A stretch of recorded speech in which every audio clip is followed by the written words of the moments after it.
de episódios que vamos continuar a fazer.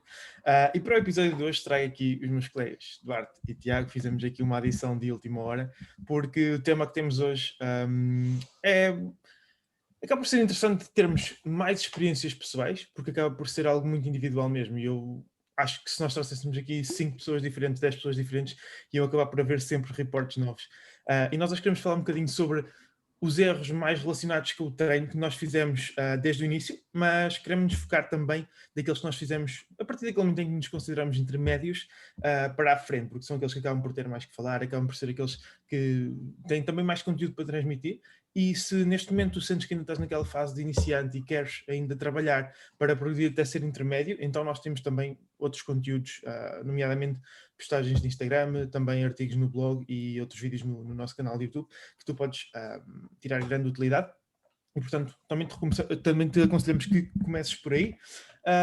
Fora isso, eu acho que é interessante nós fazermos uma pequena introdução, tipo, uma pequena história de como é que começámos e se voltássemos atrás, o que é que fazíamos diferente?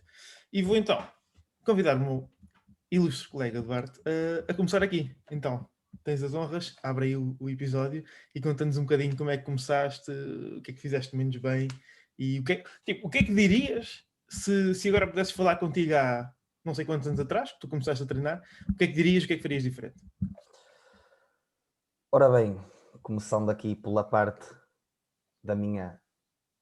Ora bem, eu estava aqui a lembrar que eu já nem me lembro bem quando é que comecei a treinar, sinceramente. Foi 2013, exatamente. Eu comecei a treinar em 2013. Tipo, já tinha tido algumas experiências no passado, tipo, em 2008, 2010, quando tinha tipo 12, 13 anos, mas foi tipo uma ida ao ginásio. Eu fiquei tão dorido que já nem me apeteceu ir mais, literalmente. Pronto, depois não foi mais, porque também jogava futebol e também não tinha muito interesse na altura. Só que depois eu deixei de jogar futebol ali nos 18 anos, quando acabei a minha formação, ou seja, quando passei para a sénior, decidi deixar. E pronto, eu tinha um colega meu que também gostava de ginásio e não sei o quê, e pronto, convidou-me para ir treinar e não sei o quê. Pronto, eu fui com ele, também na altura queria praticar alguma atividade mais regular e assim, como tinha deixado de futebol, não tinha nada assim mais regular de atividade física, ia jogar a bola, ali ia colar, mas queria algo mais regular. Pronto, e foi aí que eu comecei a treinar, fui com ele ao ginásio. Pronto, o que é que eu fazia na altura? Basicamente fazia o que ele fazia, não é? Tipo, ele seguia lá o treino dele, que eu não sei nem sequer, hoje em dia já nem me lembro onde é que ele foi buscar aquele treino, sinceramente. Eu ia com ele, fazia os treinos dele, a mando dele, ou a mando lá do instrutor do meu ginásio. Só que, pronto, lá está, comecei a gostar. Tipo, aquelas 2 primeiras semanas foi complicado, tipo, que uma pessoa, quando é uma coisa nova e está a tentar implementar o hábito, uma pessoa está sempre tentada a sair, não é? Mas eu continuava a ir, o meu colega forçava-me a ir e não sei o quê. Às vezes treinávamos no ginásio, às vezes treinávamos em casa, que ele também tinha uns halteres. Pronto, eu continuei, que até chegou um ponto que comecei a ganhar o gosto, não é? Mas E tu eu sempre comecei... na base do improviso, tipo, iam alternando os treinos ou tinhas mesmo um treino que seguias todas as semanas igual? Eu seguia o treino dele e o treino que ele fazia, por acaso, acho que era muito semelhante. Tipo, era um grupo muscular por dia, ou seja, era o draw split, como nós sabemos, basicamente.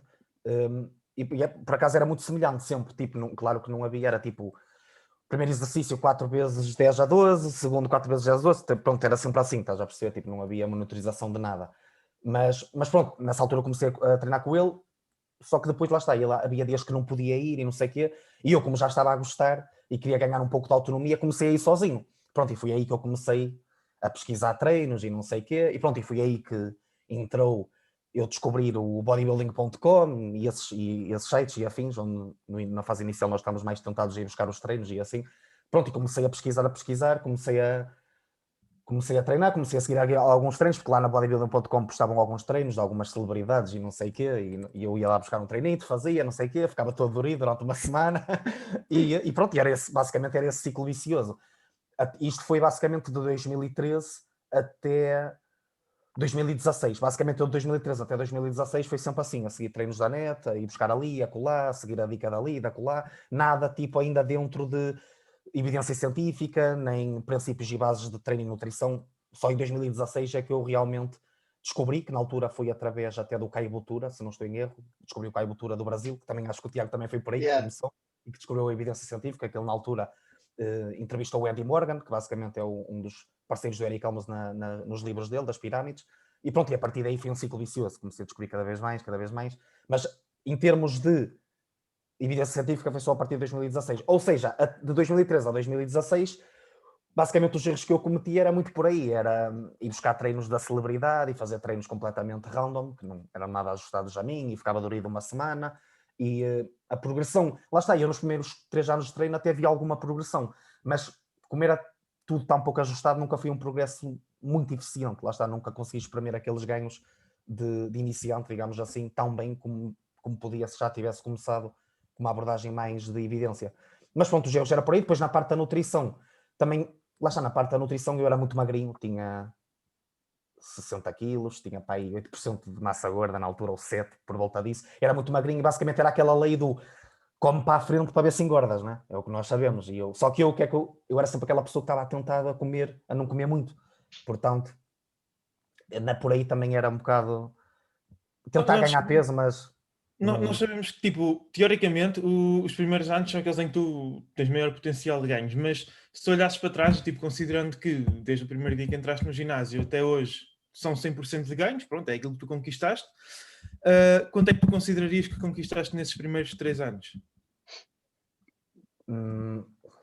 Ora bem, metendo isto numa escala de 0 a 100% até agora, se calhar uns 20, 30%, se tanto. 30 nos primeiros anos, sem nada otimizado, e depois, quando deste ali aquele salto, é que houve um progresso muito maior. Sem dúvida, sem dúvida. Eu acho que acabam por ser aqueles erros iniciantes, o fear of missing out, o quereres fazer sempre o melhor, à procura do melhor, e depois estás a fazer, até estás a gostar, mas sentes que pode haver outro, e podes fazer mais, e podes fazer melhor. E como acabas por nunca ter aquela base de...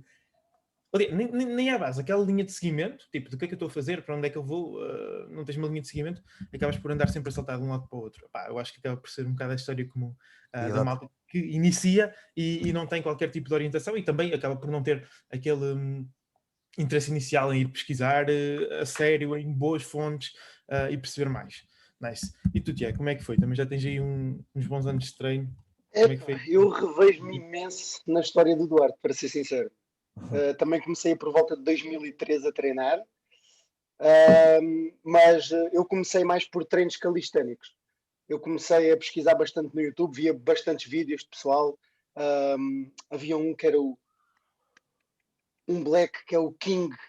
Epá, eu agora nem me lembro do nome do gajo mesmo, mas eu seguia tanto esse gajo. Eu, sinceramente, nessa altura, eu já fazia um bocadinho tipo progressive overload, sem saber, inconscientemente, e frequência de treino, tipo, eu não fazia aqueles bro splits. Eu quando comecei a treinar não fazia bro splits. Eu, tipo, durante os meus primeiros 3 anos de treino, quando fazia calistenia, eu, tipo, tinha aqui umas barras, eu treinava bem sozinho, comecei bem solitário mesmo.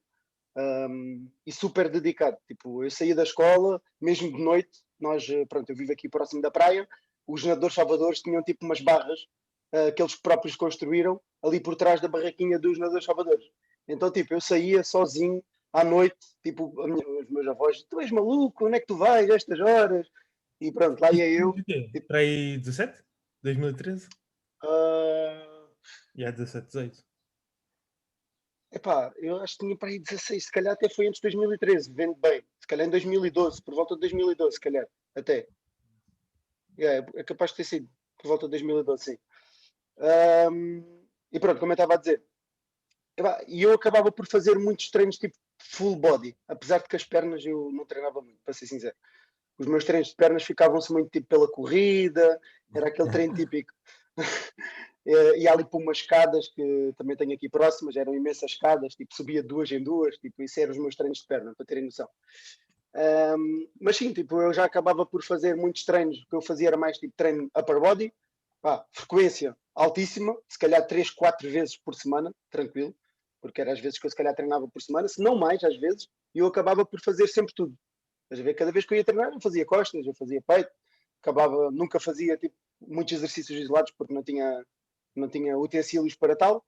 Eu acho que a calistenia também proporciona isso, não é? Como, pelo menos quando és iniciante, a quantidade de exercícios, a variedade é muito mais pequena do que num ginásio, onde tu entras e tens 10 máquinas de peito, 10 máquinas de costas. Eu acho que acaba por ser uma base muito fixe e que te obriga quase a fazeres um split que faz muito mais sentido nessa altura, como estás a falar.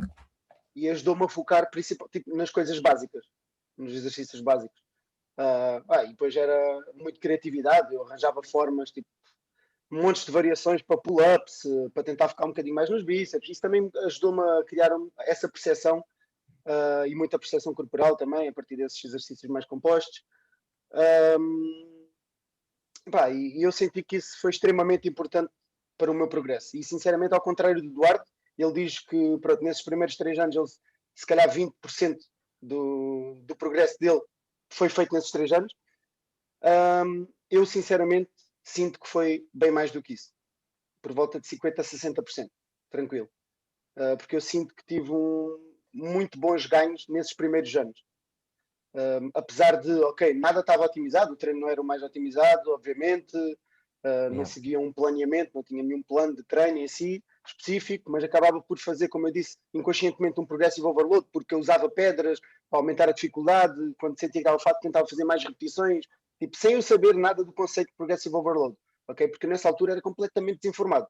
Tipo, a minha informação era a partir de pessoas que eram maiores que eu, e eu, ok, este gajo deve saber mais que eu vou perguntar a ele. E pedia informações e ia muito por aí, estás a ver? Mas sim, senti que tive um progresso brutal nessa altura. Brutal mesmo.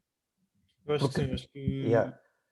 Tu basicamente, lá está, porque imagina, tu nos primeiros, pelo menos posso estar errado, mas acho que é muito por aí, tu nos primeiros 3, 4 anos de treino, 90% dos resultados que tu podes obter ou mais vem de tu cumprires o princípio da especificidade e a sobrecarga. E basicamente o que tu estás a dizer é que cumprias esses princípios, que era fazer exercícios que estimulavam basicamente todos os grupos musculares-alvo, e depois tinhas progressive overload. E de certeza que tu também fazias exercícios com uma técnica aceitável, já na altura, pelo menos pelo que eu vi daquele vídeo que tu meteste na tua história. Portanto, já cumprias, lá está, porque tu, nessa altura, gestões de fadiga e variações, que era o que o Zé Mota estava a dizer, tens 10 máquinas e não sei o quê, até acaba por ser, por exemplo, o princípio da variação, nessa altura, tu até beneficias de não ter tanta. Estás a perceber? Numa perspectiva de otimização motora, nos padrões e não sei o quê. Portanto, a mim não me choca de todo, tu estás a dizer que tiveste 50% a 60% dos ganhos nessa altura, mediante o que tu estás a dizer, de todo mesmo. Eu acho que aquela listinha acaba por ser uma base. Quando a malta me pergunta, é possível progredir? Obviamente, sim, é possível progredir, é possível encontrar sempre técnicas que vão tornar cada repetição mais desafiante e, portanto, isso quer queiras, quer não, quer seja através de mais carga ou não, vais sempre ter sobrecarga. Se é optimal a partir do momento em que chegas àquele ponto intermédio, provavelmente não, provavelmente vais tirar benefício de conseguir fazer pelo menos um complemento com o trabalho de ginásio. E agora pode aparecer malta a dizer, ei, mas olha, XYZ e dá-me 3 bacanos que são enormes, só fazem calistenia. Ok, isso pode existir, mas também são exceções. A questão é sempre aquela, e se eles fizessem o trabalho complementar, não estariam muito melhor? Mas pronto. Claro, exato. Passando isso à frente. Falando muito rápido do meu caso, eu sinto que eu passei por esse processo de aprendizagem muito mais rápido que a grande maioria. Lá está, vocês falam em 2, 3, 4 anos, eu sinto que em um ano eu errei quase tudo o que tinha para errar, ou pelo menos saí assim daquele ponto iniciante. Eu comecei a treinar no final de 2017, portanto, a primeira coisa que eu diria de o que é que fiz mal foi começar muito tarde, sem dúvida. Já tinha 21 na altura, comecei em 2017, comecei logo a treinar acompanhado e também não passei pela fase do bro split. Eu diria que olhando para trás, até foi um percurso bastante tranquilo e depois eu sou muito competitivo e eu não consigo fazer as coisas na desportiva, tipo, vou fazendo pela saúde. Não, eu queria estar ali, eu queria ser o maior do ginásio e eu queria ser o mais forte e queria ser tudo. E isso não é bom por si só, mas fez com que eu adotasse uma atitude muito de querer mais sempre. Também aquilo coincidiu numa fase em que eu tinha terminado a minha licenciatura, estava a trabalhar esporadicamente, então tinha muito tempo livre e eu aplicava o meu tempo livre todo a estudar. Inicialmente, obviamente, fontes duvidosas, bodybuilding.com, na altura papei os vídeos todos do Etlinex, a ver técnicas e afins, que hoje em dia ele transmite muita informação boa, também transmite alguma que não faz tanto sentido, mas na altura eu vi todos os vídeos de tricks a nível de Mind Muscle Connection, como melhorar, os melhores exercícios, os piores, na altura pronto. E eu sinto que passado um ano eu já tinha passado um bocado por tudo, já tinha experimentado volumes altíssimos, já tinha experimentado vários splits, já tinha feito um messing completamente absurdo a nível de intake calórico, 6.000 calorias no primeiro ano de messing, só a partir de alimentos nutritivos. Fiz então, espera, Tu quando começaste já começaste a contabilizar calorias? Eu passado uma semana já tinha uma balança de cozinha. Tudo. Eu, antes de me deitar, comia massa com atum para bater as calorias. Por isso é que eu digo, eu acabei por não perder muito tempo inicialmente, apesar de estar a fazer muitas coisas desnecessárias. Acho que, pronto, foi minimamente otimizado, se bem que, claro, havia muito por otimizar. A forma a distribuição de exercícios não era inteligente, Claro. era mais aquela questão de tenho que fazer 4 exercícios para músculos grandes, 2 exercícios para músculos pequenos, 3 séries, 4 séries, independentemente de quanto estímulo me dá cada variação, independentemente do que é que eu preciso em cada fase. Opa, e depois passei também por uma fase de corte, obviamente muito agressiva, porque eu ganhei ali, eu comecei com 83 quilos e em 7 meses, para aí, passei dos 83 para os 101. E claro, tipo, a percentagem de massa muscular foi pequena, ainda menos foi quando eu depois cortei, acabei para aí com 90 quilos e, epá, não... A condição era mais ou menos. E então, esse primeiro ano deu-me uma estaleca muito grande e uma vontade de aprender mais. E eu acho que foi mais ou menos aí que eu depois comecei a estudar para entrar no TEF, no curso técnico de exercício. E quando dei esse salto foi quando eu também comecei a querer estudar mais sobre coisas não tão aplicáveis na prática. Ou seja, fisiologia, anatomia, biomecânica, são coisas tipo, se tu queres só treinar, pá, tu não vais estudar isso à partida, ou muito pouca gente vai treinar isso. Agora, se tu queres ser profissional, tu sabes que tens que estudar isso. E eu mesmo antes de entrar no TEF, eu comecei a estudar isso. E ao começar a estudar isso, comecei a perceber, espera aí, isto se calhar não é tanto focado em métodos, em ferramentas, mas se calhar mais em princípios. Comecei a perceber isso, entretanto entrei no curso, pá, e quando entrei no curso foi mesmo desligar do curso e começar a ligar a outras fontes.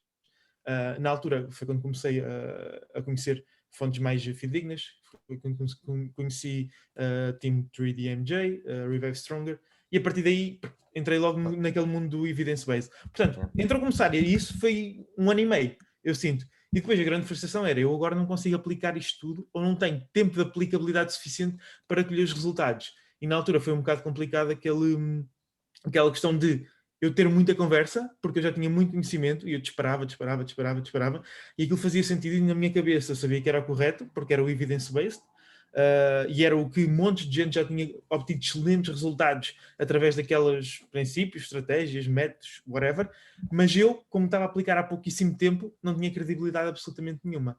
Então foi quando eu comecei a criar conteúdo para o Instagram, foi quando eu comecei também a expor mais a nível físico e afins, mas eu na altura, a nível de físico, pronto, treinava há 1 ano e pouco, de forma não otimizada, então deixava muito a desejar, sendo hoje sinto que tenho imenso progresso para fazer, então na altura ainda mais.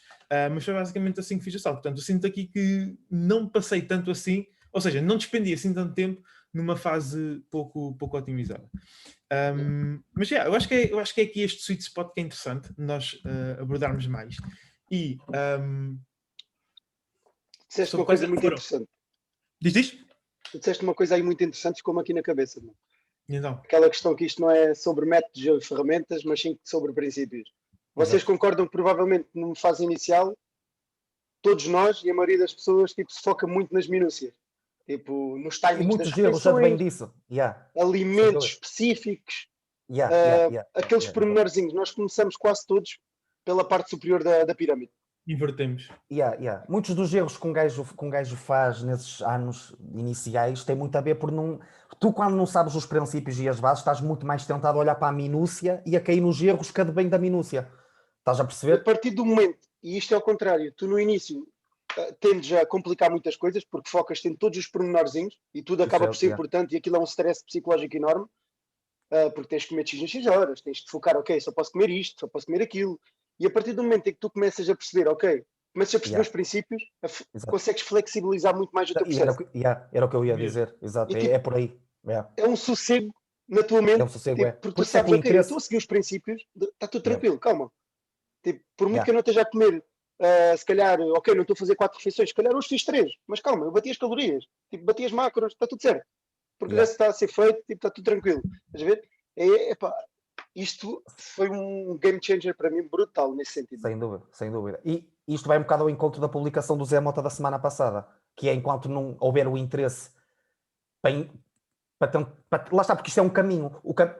Tu para chegares e teres noção dos princípios e bases da nutrição, isto é um caminho. Tipo, tu, se tiveres interesse, vais caminhando para lá. Claro que uns demoram mais, outros demoram menos, isso faz parte. Mas se não houver esse interesse para fazer esse caminho, vai ser muito complicado. Vai ser muito complicado e vai haver... Para aquilo que te transmitem. Exatamente, vai estar sempre... Exatamente, é isso, vai muito em conta a tua publicação. E isso, lá está, é sempre muito, muito complicado. Sem dúvida que eu olho para trás e eu tenho a certeza absoluta que eu nesses tempos, esse meu primeiro ano e meio, eu acho que incuti mais esforço, pelo menos a nível mental, de tempo e afins, no meu processo do que se calhar invisto hoje em dia. Claro.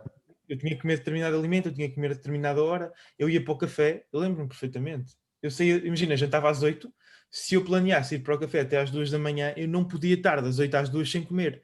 Eu levava uma marmita, ia ao carro, à meia da noite, tipo às 11h30, meia-noite, ia ao carro, comia, e depois, quando chegava à noite outra vez, comia outra vez. E isto para mim fazia todo o sentido, porque tipo, isso, e se fosse preciso, hoje em dia, repetia. Se eu soubesse que isto realmente me trazia vantagens. Mas hoje em dia eu sei que são coisas que não fazem sentido absolutamente nenhum. Claro. Eu tinha que fazer X minutos de cardio, a X intensidade, X percentagem da frequência cardíaca máxima para queimar mais 2% de gordura. E hoje em dia nós sabemos que isso não é verdade, e provavelmente, por isso é que eu sinto que a abordagem que é mais eficiente ainda é um bocadinho desvalorizada, porque há muita gente que se recusa a acreditar que isso não pode ser só assim.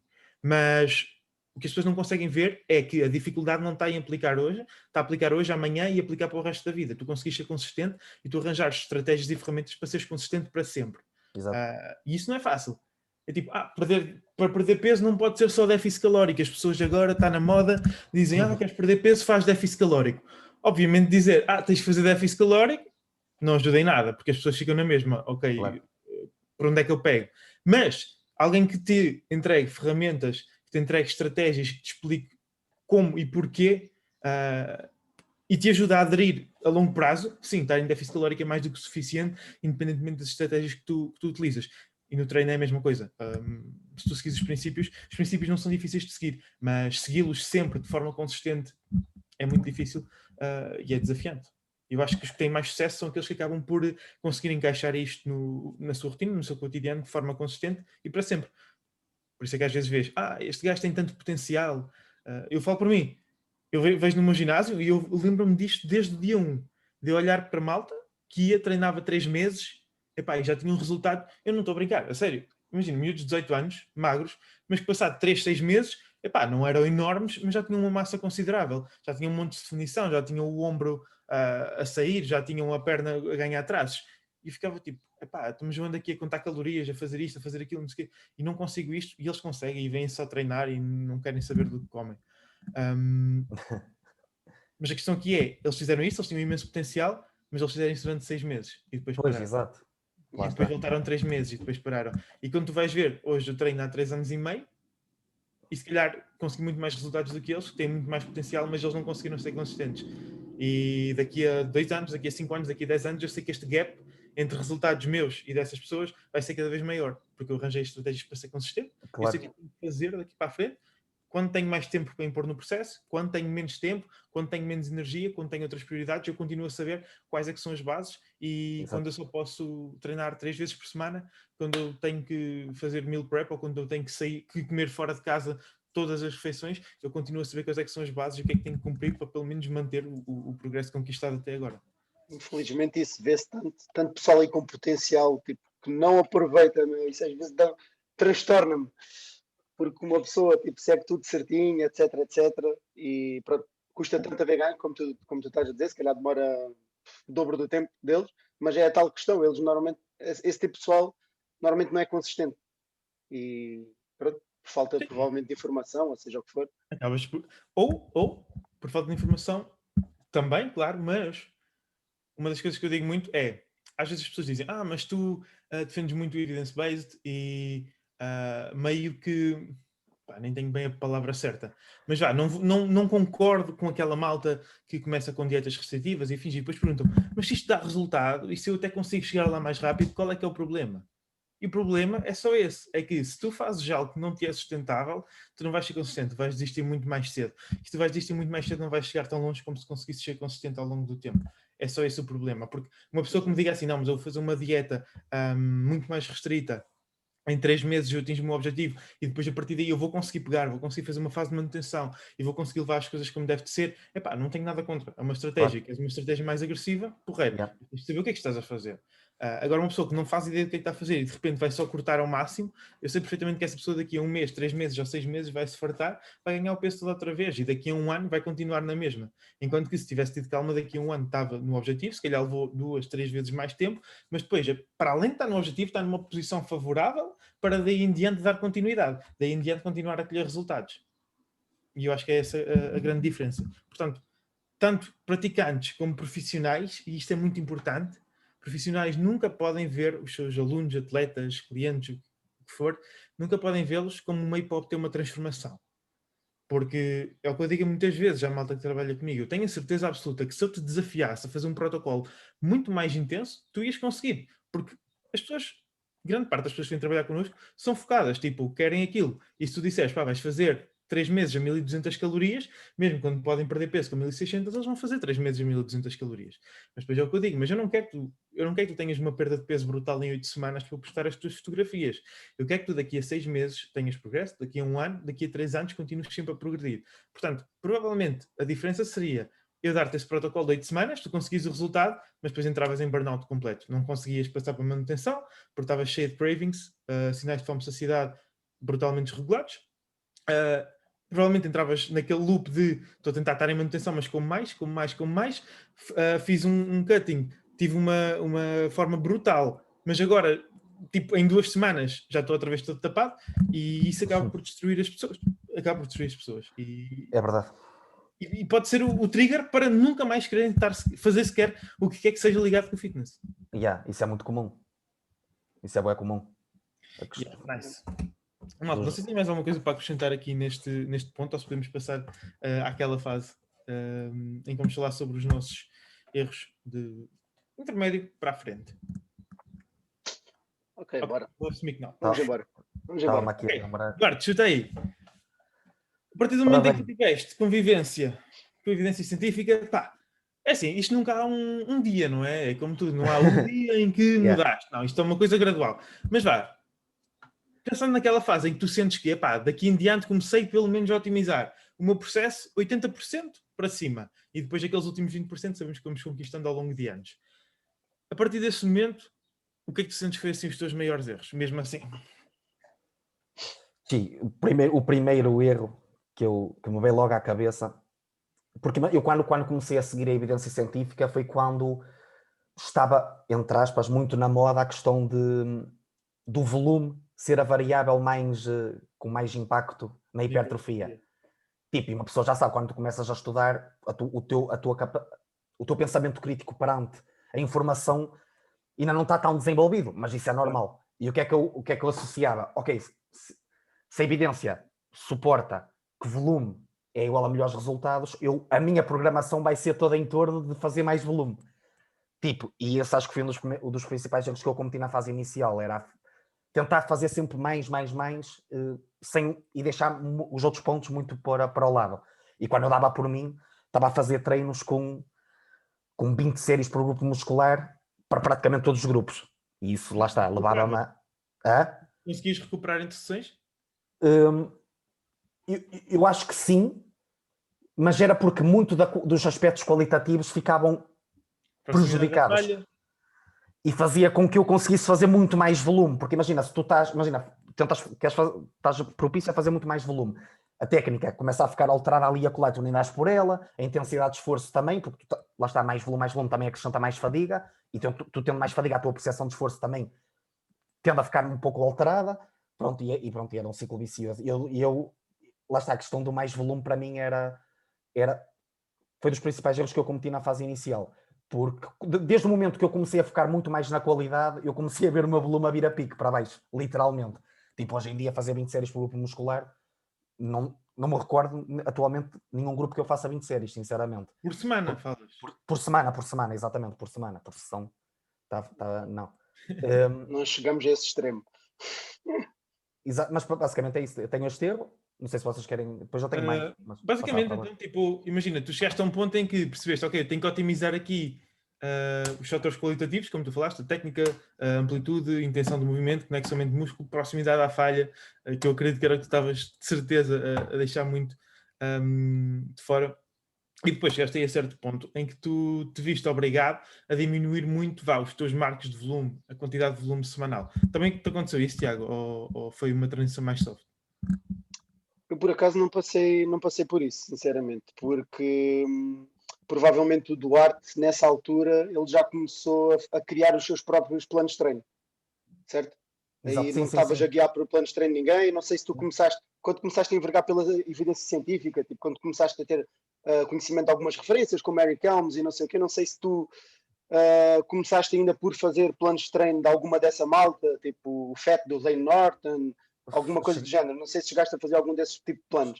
Cheguei a fazer. Eu aqui já estava a pegar desde a altura que eu comecei a programar para mim, estás a perceber? Já não Ok. estava a pegar, porque sim que eu cheguei a seguir um dos planos das pirâmides, depois havia um que era do não me lembro qual é, aquela que como é que é? Acho que o Mac também trabalha para ela, aquela que é mais virada para powerlifting.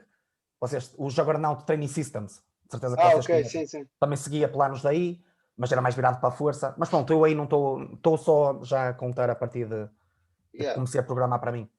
Aproveita este momento para divulgar o nosso serviço de coaching desportivo online.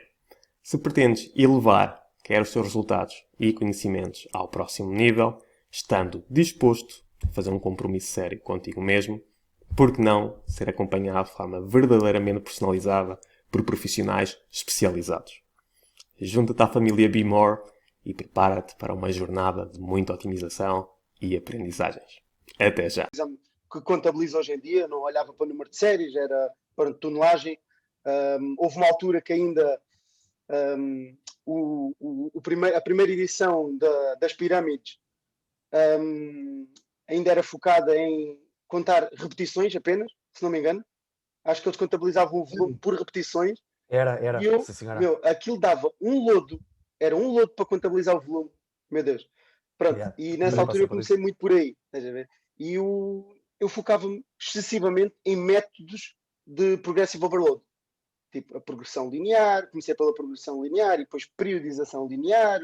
Houve uma altura que ainda tentei seguir o esquema de progressão do Matt Hogus, fiz o plano de treino do Lane Norton. Pronto, e mesmo quando eu comecei a criar os meus próprios planos de treino, eu foquei-me excessivamente nesses métodos de progressão. E o que eu acabava por fazer era muito aquele estilo de treino de power building. Okay? Sendo que o meu objetivo era hipertrofia, esse estilo de treino acabava por não ser o mais eficiente, porque focava-me excessivamente nos big lifts, como principalmente peso morto convencional. É um exercício não muito eficiente para a hipertrofia, porque acaba por trabalhar o corpo num todo, mas nunca nenhum músculo em específico, e acaba por criar demasiada fadiga sistémica. E pronto, acho que um dos meus grandes erros foi esse.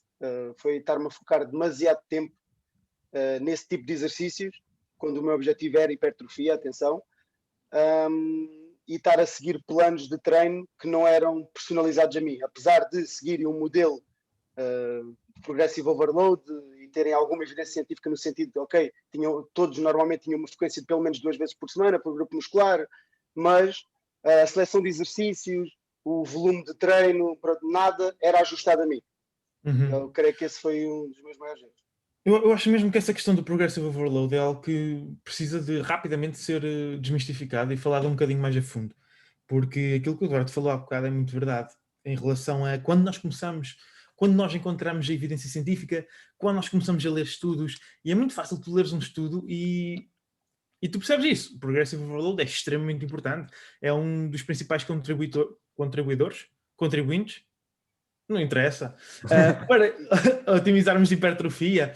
E isso é tudo verdade, Mas depois, quando nós vamos ler um estudo e nós vemos que, para fazeres progressive overload, precisas de fazer mais carga, mais uma repetição. Hoje em dia já se fala muito de, podes também diminuir a velocidade excêntrica, podes também... Mas eu acho que quando nós falamos de sobrecarga progressiva, nós temos que olhar como, se calhar não sobrecarga, mas estímulo progressivo.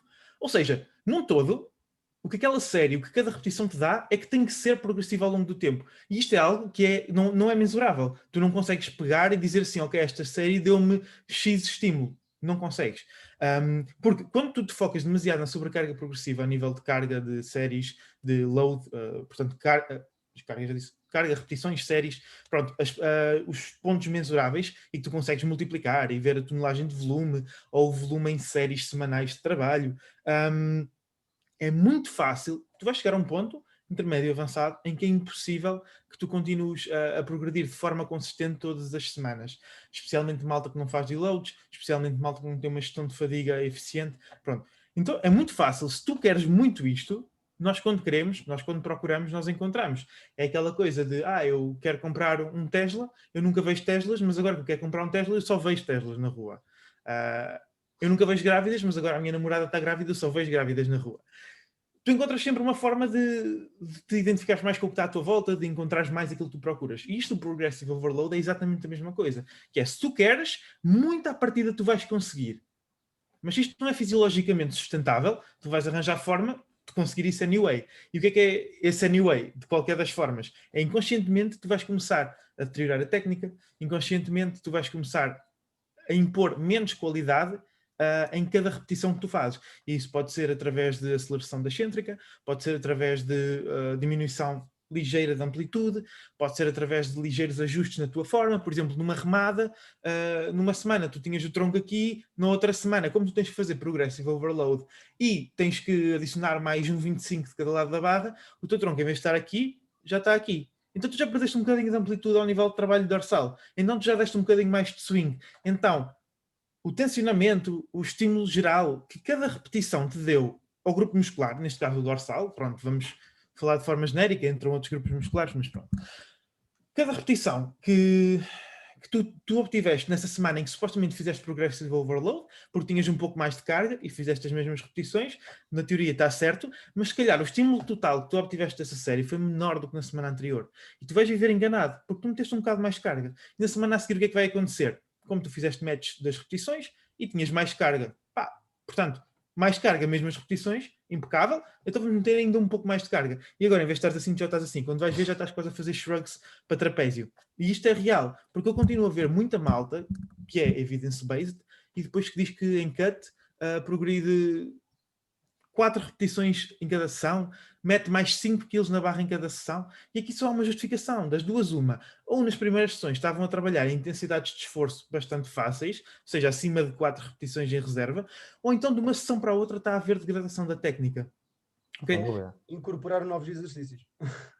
Hã? Não. Isto nos mesmos exercícios, atenção. Portanto, tens uma programação linear, pronto, sempre os mesmos exercícios, e estás a progredir assim, a este ritmo brutal. Isto é fisiologicamente impossível, a não ser que tu sejas iniciante, ou lá está, a não ser que tenhas introduzido um novo exercício. Pronto. Mas isso são situações excepcionais. Então eu acho que isto é um dos grandes erros da malta intermédia avançada, é estarem demasiado focados no Progressive Overload a curto prazo.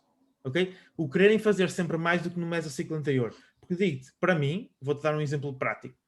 Eu no mesociclo anterior, no leg press, eu estava a fazer X amplitude. Aquilo é por pontinhos.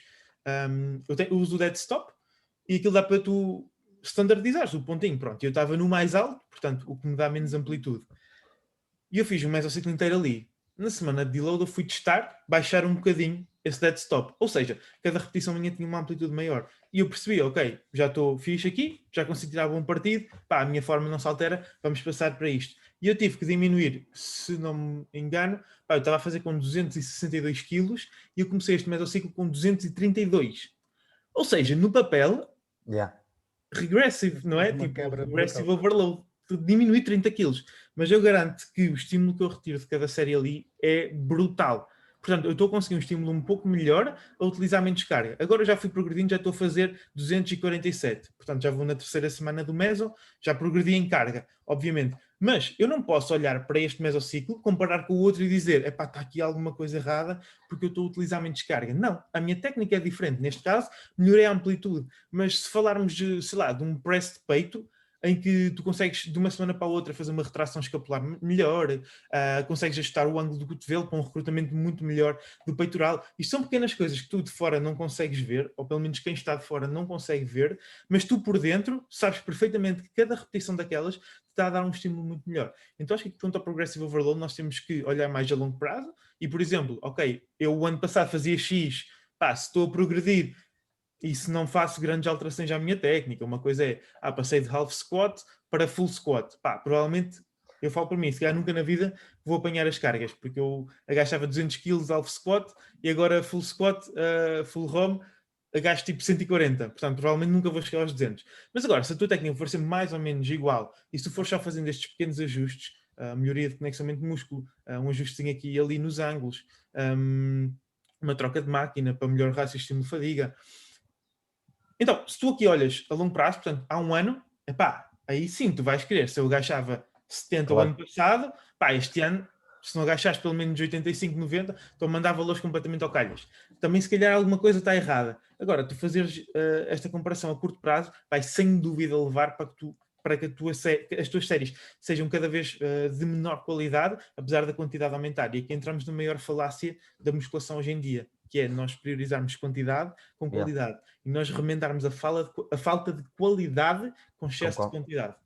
Nós podemos resumir isso facilmente, tipo, os aspectos quantitativos são importantes, porque nos mostram que provavelmente está a haver progresso, mas os qualitativos, e é isto que o pessoal, e se calhar foi um dos meus grandes erros, foi nunca me focar nesses aspectos qualitativos. Eu simplesmente focava-me nos quantitativos. Okay? Portanto, primeiro os qualitativos, e são os qualitativos que vão permitir que haja progresso a nível dos parâmetros quantitativos. Está completamente interligado, exato. Está completamente interligado, exatamente. E também vamos fazer um bocadinho de comparação à questão da balança e do peso.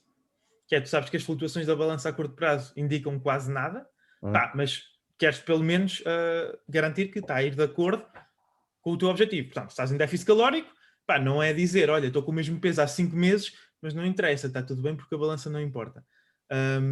Portanto, ela vai-te dar indicações boas a curto prazo, portanto, semana a semana ou mês a mês, pelo menos, mas quando tu vais ver a longo prazo, tipo, 75 kg hoje e 75 kg daqui a 2 anos podem ser completamente diferentes, e aí entra o aspecto qualitativo. Portanto, eu acho que aqui temos sempre que olhar as coisas como um todo, fazer um bocadinho zoom out, como eu costumo dizer, e interligar tudo que existe para ser interligado, e depois a partir daí também perceber, porque eu acredito que há malta que simplesmente gosta de fazer mais e mais e mais, e não se importa de estar a abdicar um bocadinho de otimização de resultados para simplesmente ficarem mais fortes, levantarem mais volume, não sei porquê, mas com certeza existirão pessoas cujo objetivo é esse, e que é isso que dá pica.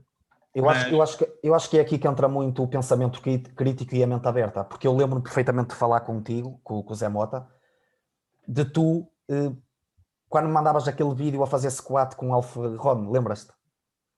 E tu chegaste-me a dizer muitas vezes por voice que para ti foi bué lixado para o ego, perceber que isso não era o mais optimal para ti, mesmo tu sabendo que não era o mais optimal. E é aqui que entra o pensamento crítico e a mente aberta, para tu chegares ao ponto e dizeres, não, isto não é o optimal, não me está a fazer bem, eu quero um progresso mais eficiente, vou deixar isto de parte. Estás a perceber? Porque uma pessoa querendo aprender, porque o Tiago estava naquela questão de seguir o Progressive Overload, do treino XY, mas como ele era um gajo interessado, já ia querer aprender, ele automaticamente vai ter a parte de perceber que esse não é o melhor caminho. Ele vai lá chegar, porque ele já fez o mais difícil, que foi entrar ali na questão de seguir a evidência científica e não sei o quê. A partir daí o caminho acaba por ser um bocadinho mais eficiente, no que toca a descobrir as coisas mais eficientes e mais otimais para o contexto, e etc. E lá está, tu tens que ter pensamento crítico e mente aberta, porque senão vais estar muito amarrado emocionalmente a essas coisas de carga é tudo, progressive overload é tudo, porque eu ouvi ali e acolá, e tem que ser. Por isso eu acho que aí entra muito essa questão. Não é? Nós falamos aqui de duas coisas já extremamente importantes. Foi o excesso de volume, que falaste primeiro, e depois a questão do foco cego no Progressive Overload. Agora, um de vocês que neste momento tens uma pessoa à tua frente que está demasiado focada nesses parâmetros, e lá está naquela posição que eu estava, que é, eu até sei que se calhar fazer aqui esta troca é a melhor coisa que eu posso fazer e pode mudar a minha perspectiva de treino para sempre e ajudar-me a progredir imenso, mas eu tenho medo, porque eu sempre fiz isto, eu agora faço imenso e eu tenho medo de, se fizer menos, o que é que vai acontecer? Então, tipo, não sei, algum de vocês quer arriscar ou dar um conselho, ou como é que abordariam, como é que tentariam, o que é que tentariam entregar a essa pessoa para que ela passe, vá, para o bright side, para começar a fazer as coisas como deve ser, reconstruir uma base, porque isso é, como tu disseste e como eu te disse na altura, psicologicamente é muito complicado. Eu tentaria reverter isso de forma gradual. Eu acho que não podemos passar do extremo de estar a fazer altos volumes, como por exemplo o Duarte estar a fazer 20 séries semanais e passares, por exemplo, para 10 séries semanais. Sim, sim. Apesar de que, Não, yeah. na minha perspectiva, isso seria se calhar a melhor abordagem, porque eu prefiro sempre começar com menos volume e garantir que, ok, aquele volume provavelmente, se calhar até beneficias de mais volume, prefiro começar com menos do que com mais, nesse sentido. Mas eu tentaria reverter isso devagar. Provavelmente a questão do ego, pronto, se fosse no teu caso, estás a fazer all-from e não sei o quê, primeiramente se calhar tentava educá-la nesse sentido, transmitir-lhe algum conteúdo relacionado a isso, que lhe mostrasse realmente que fazer full home acabava por ter mais benefícios.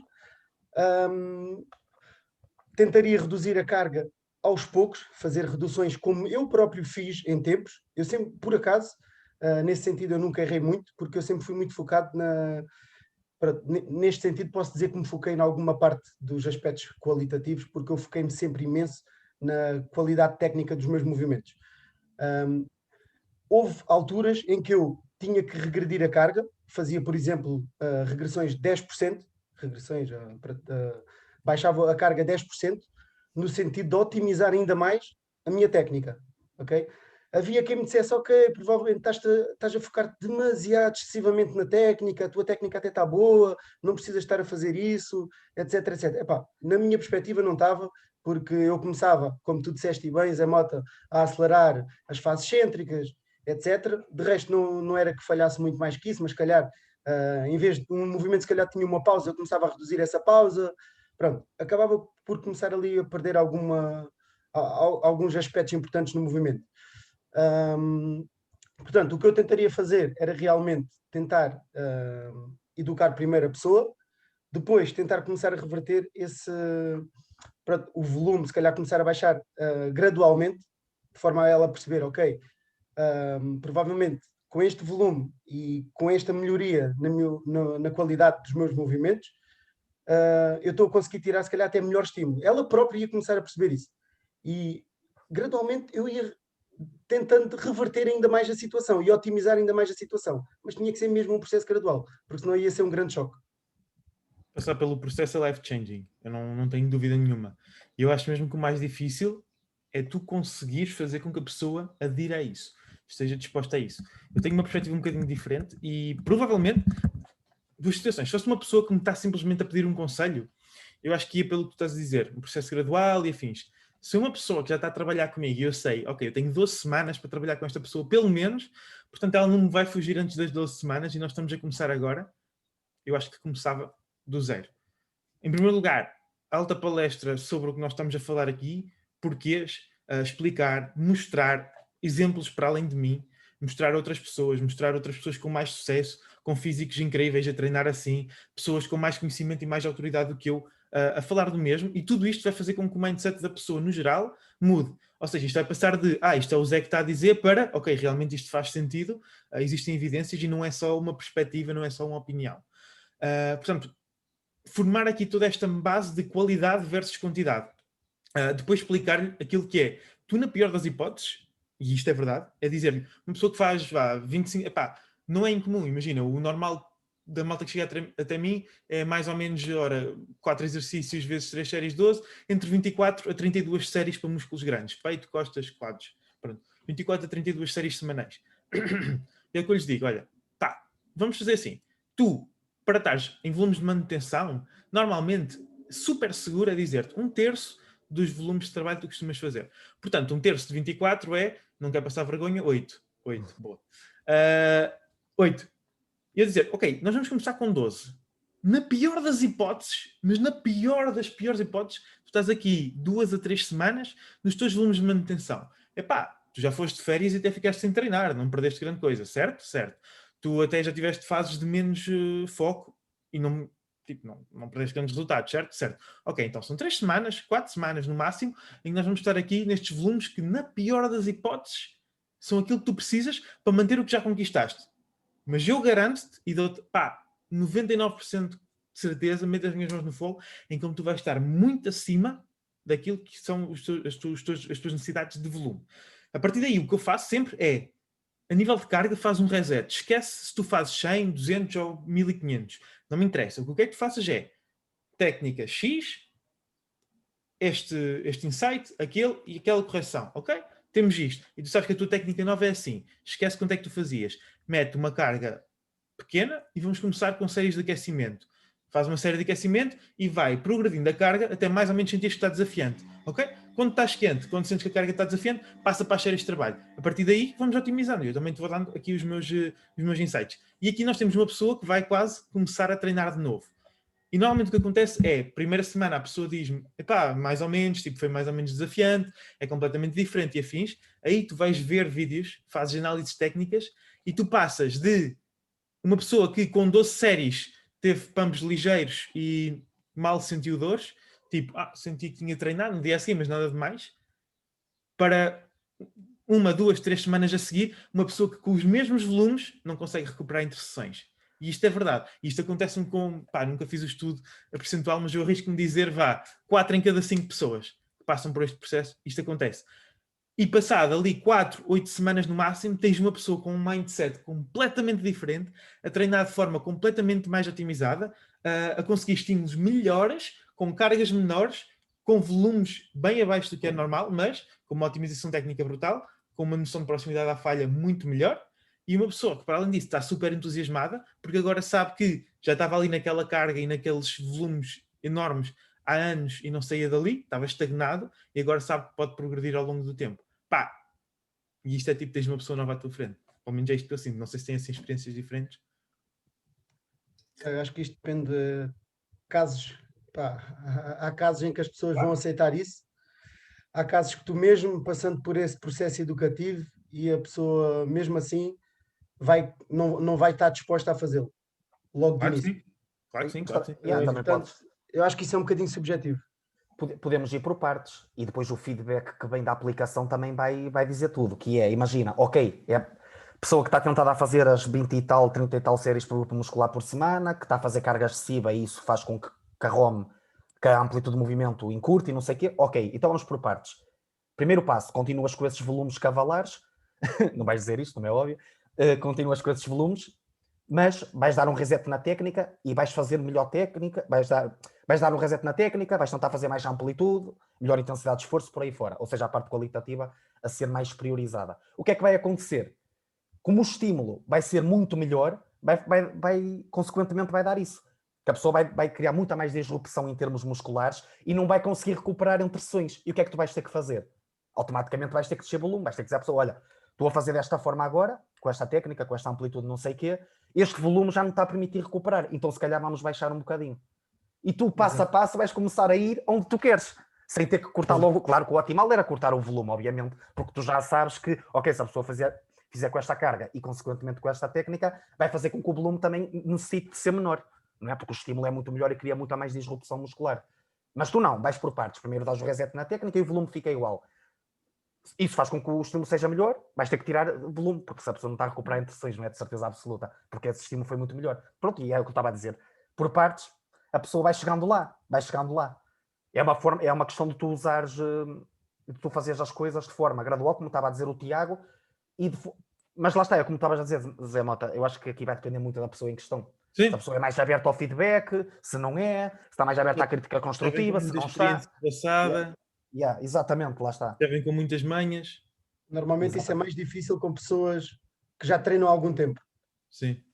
Exatamente, reforça as crenças. Quanto mais tempo tens em determinado método, mais reforçada está a crença em determinado método. Não é? Isso é óbvio. Também tens de ter a sensibilidade de perceber que se tu estás a forçar algo com que a pessoa não se sente confortável, a probabilidade dela abalar rapidamente é grande e depois acabas por nem sequer... É aquela cena, querias tanto otimizar a coisa que acabas por nem ter a hipótese de concluir o processo. E obviamente isso acontece. Obviamente. isso Exatamente. acontece. Mas nós já estamos aqui a entrar, nós aqui já estamos a entrar no tópico, que é os erros como coach, né? Já estamos a entrar Não, noutra- não vale a pena, não vale a pena divagar demasiado. Ok, mais. Assim, outros erros mais relacionados provavelmente com intensidade de esforço. Não sei se sofreram. Há bocado eu ia dizer uma Queres contar a minha coisa, história, mas Eduardo? Quando fomos não, treinar mas ao Porto, eu acho que isso do erro funciona muito em espectro, que é, tu tens um espectro que é, focaste demasiado na técnica e com isso fazeres uma intensidade de esforço e uma carga que nem é optimal para conseguir, eu quero ter sempre uma técnica top. E depois cais naquele extremo que quando começa a ficar difícil paras porque não queres degradar a técnica. E depois tens o outro extremo, que é o do progressive overload à força. Estás a perceber? E eu sinto que na minha experiência andei muito aí. Até encontrar o sweet spot andei muito aí, que era, primeiro, era a questão, eu também comecei logo pelaquela parte, mas eu comecei muito pelo Tiago, também era dar muito foco ao progressive overload, seguir esse tipo de planos que prioriza muito mais o progressive overload e não sei o que mais. E depois, quando percebi isso, caí para o outro extremo, que é focar muito na técnica, e a técnica tem que estar muito boa e não sei o quê. Vou dar por mim agora, vou ver vídeos meus de 2017 e vejo-me a ficar em 4, 5 da falha, quando eu dizia que era 1, 2 da falha. Estás a perceber? Quando era 1-2, quando era 3-4. Tu andas aqui muito no... Quer dizer, também podemos pegar por aqui, que é, se calhar o meu 0 da falha na altura do Progressive Overload, se calhar também não era, não é? Também podemos pegar por aí, não é? Pois. É tal, porque se o meu 3 4 da falha não era, provavelmente o 0 da falha também não seria. Mas pronto, whatever, não era... Há bocado esqueci-me de mencionar isto. Mas em termos de mais erros, pá, eu tenho aqui muito outro, que acho que também o Tiago há bocado acabou por abordar, aqui na questão de entrar na evidência científica e ainda não ter pensamento crítico e não sei o quê, é o demasiado overthinking em pormenores. O melhor ajuste, eu caía muito no erro de o melhor ajuste, fazer o melhor ajuste no volume ali, tem que ser ali, se não for aqui, se calhar está errado. Esquece, perdia muito tempo em ajustes que no final faziam muita pouca diferença. Descobrir o melhor exercício, descobrir o melhor split também era algo muito comum.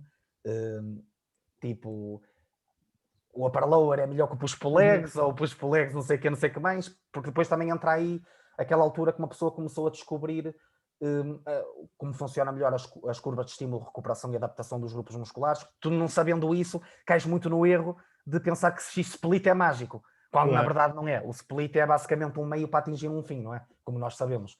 Portanto, também, lá está aí, o demasiado overthinking e pormenores também foi um dos maiores erros que eu também passei na minha experiência, sinceramente. Trocar de exercícios muito frequentemente também era outra coisa. Também era outra coisa que eu também caía muito no erro. Pensar que determinado exercício estava estagnado e na verdade não estava, porque tinha muita ideia que tinha que trocar exercícios de bloco para bloco e não fazia muito sentido também. E pronto, é muito por aí. Não sei se vocês também têm alguma experiência nesses pormenores, dos ajustes, dar overthinking em pormenores.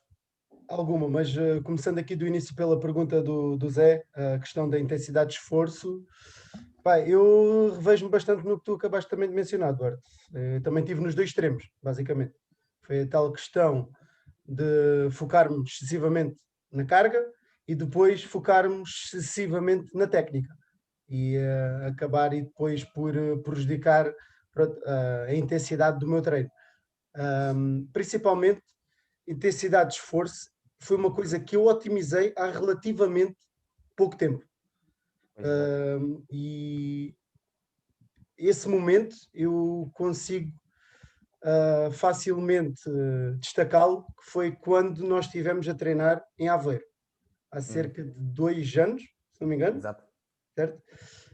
Em que eu estava a fazer um pendlay row e basicamente tinha estes 3 marmelos, o Duarte, o João Gomes e o Wink, a olharem para mim. Eu acabava a série e estes gajos, meu, tu estás a brincar-me?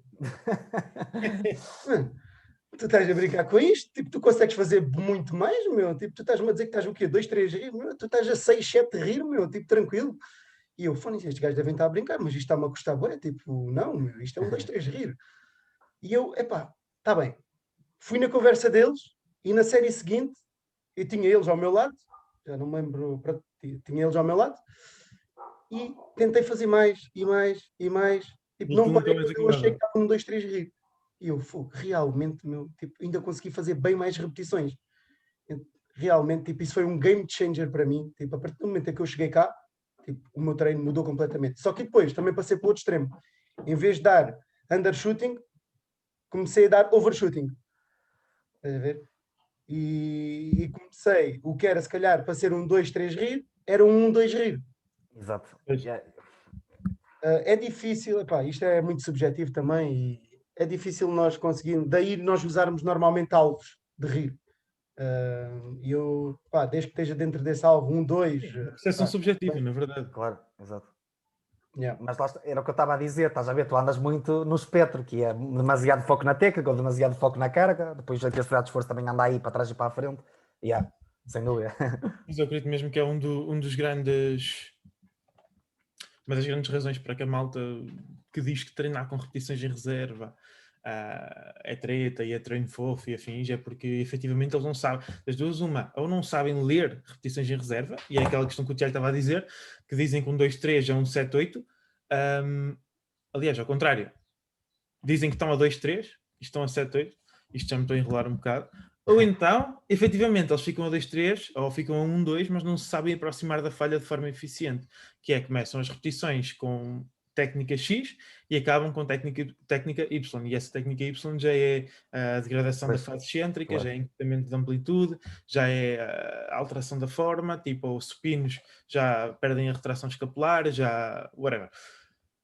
E esses dois pontos fazem com que o teu estímulo por repetição ao longo da série se vá degradando. E, portanto, efetivamente, tu podias até ter só 1 ou 2 em reserva, mas tu não chegaste lá de forma eficiente e, portanto, não tiraste o máximo proveito da série ao nível de qualidade. Eu acho que tu teres, então, tipo, uma experiência, imagina, vou fazer 2 semanas de treino a treinar com rir, falo, e depois, efetivamente, tu próprio não tens conhecimento ou capacidade, e isto é perfeitamente normal, para fazer uma avaliação justa do que é que aconteceu, e se realmente tu aplicaste as coisas como devem ser aplicadas, é muito fácil depois criares um sentimento negativo perante essa estratégia e simplesmente dizer, já não, isto não é para mim, tipo, isto não funciona, não sei como é que há malta que treina assim, mas opá, isso é um bocadinho como tudo, e perspectivas erradas eu acho que também há em todos os sítios. Bem, malta, eu acho que este episódio já vai bastante longo, eu acho que já partilhámos aqui muitas coisas interessantes. Não sei se vocês têm mais alguma coisa que gostassem de falar assim ao nível de erros relacionados com o treino ou não? Acho que já abordámos os principais, sinceramente, os pontos que eu tinha aqui destacado. Portanto, eu acho que fazendo uma pequena review, tem tudo a ver com manipulação de volumes, não te focares, aliás, o erro é focar-te em estratégias ou ferramentas específicas, em vez de focar nos princípios, e depois fazeres a leitura de o que é evidência científica de forma muito cega, como nós falámos bastante acerca do Progressive Overload, e depois a questão que nós acabámos aqui a falar da questão da proximidade à falha, saberes ler proximidade à falha e teres capacidade de grind suficiente para aplicares a proximidade à falha de forma eficiente, e isto é algo que muitas vezes só vem com a experiência na prática, e literalmente, eu ainda há poucos dias partilhei uns vídeos meus nos stories a treinar há 1 ano atrás e eu fiquei tipo, epá, não é vergonhoso, a técnica estava bastante aceitável, mas eu olhava e já pensava, se fosse este ano já levavas aí nas orelhas. Então estamos sempre a progredir. Portanto, eu acho que já ficou aqui bastante conteúdo. Nós em breve estamos a pensar em gravar o mesmo episódio, mas relacionado mais com erros relativos à parte da nutrição, alimentação. Portanto, é isso. Digam-nos também se seria do vosso interesse, deem-nos o vosso feedback. Se gostaram deste episódio, tirem um screenshot, partilhem para nos ajudar a crescer. Isso também nos motiva bastante a continuar a fazer aqui conteúdo para vocês todas as semanas. Subscrevam o canal ou a plataforma de áudio, onde estiverem a ouvir, também ajuda bastante. E é isso. Não sei se querem dizer alguma coisa para a despedida. See you later. See you later. Ok, muito obrigado a todos os que assistiram e até a próxima.